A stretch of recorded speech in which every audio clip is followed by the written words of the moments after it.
தண்ணி அடிக்காமல் இருக்க சில வழிமுறைகள். மது அருந்துவது உடல் நலத்திற்கும் குடும்பத்திற்கும் கேடு விளைவிக்கும். அதில் இருந்து தற்காத்து கொள்வது அவசியம். அதை இங்கு பார்ப்போம். 1. உடல்நலத்தை பராமரிக்க தினசரி உடற்பயிற்சி செய்யுங்கள். இது உடல் கட்டுப்பாட்டை மேம்படுத்தும்.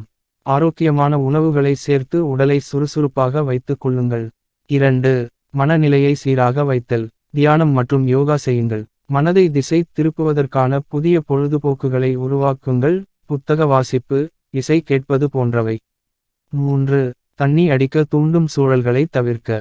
மது அருந்துவதை ஊக்குவிக்கும் நண்பர்கள் அல்லது இடங்களை தவிருங்கள்.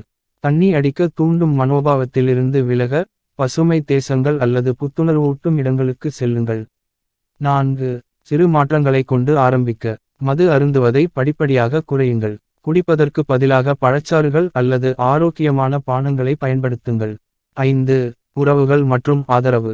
உங்களை பற்றி கவலைப்படுவோர், உறவினர்கள் மற்றும் நண்பர்களுடன் உங்கள் சிரமங்களை பகிர்ந்து கொள்ளுங்கள்.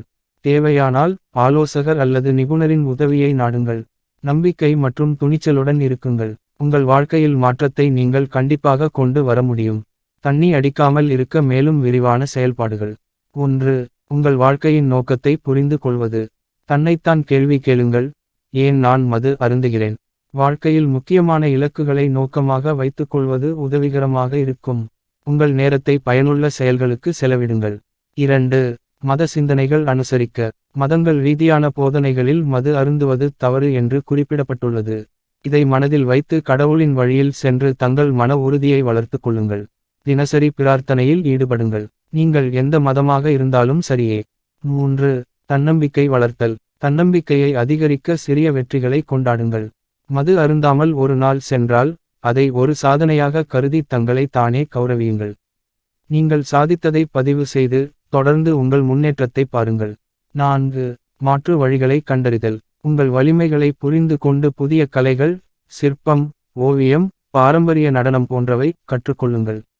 சமூக சேவை செய்து மகிழ்ச்சி அடைய முயற்சியுங்கள். 5. சிகிச்சை மற்றும் ஆலோசனை.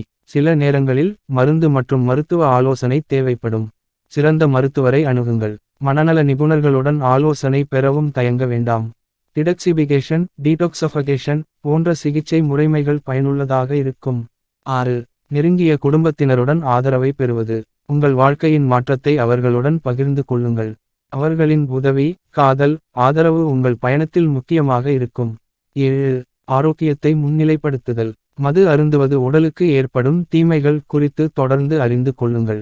ஆரோக்கியமான வாழ்க்கை முறையை வாழ்க்கையில் மிக முக்கியமாக கருதுங்கள். கண்முன்னே எதிர்காலத்தை கற்பனை செய்யுங்கள்.